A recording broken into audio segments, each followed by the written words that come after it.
Hello, I will show you how to use Photomath to solve mathematical problems.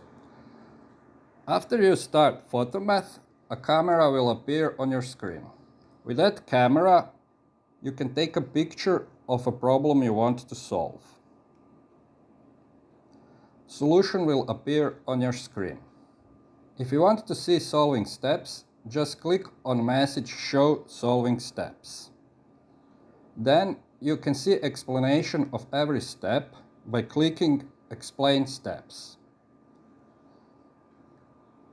You can now analyze every step and learn how to solve similar problems yourself.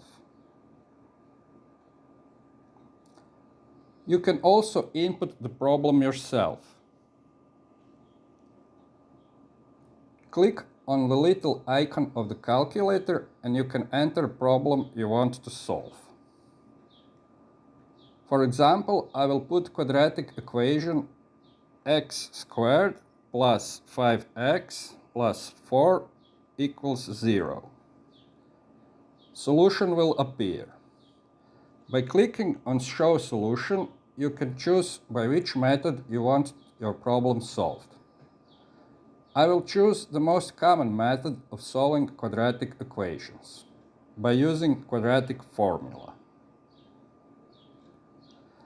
Again, you can see the solving steps and their explanation.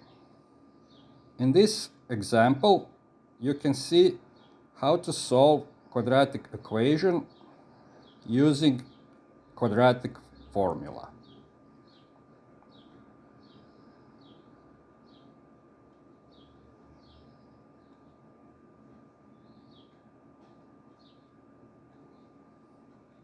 And that's it. Thank you for watching.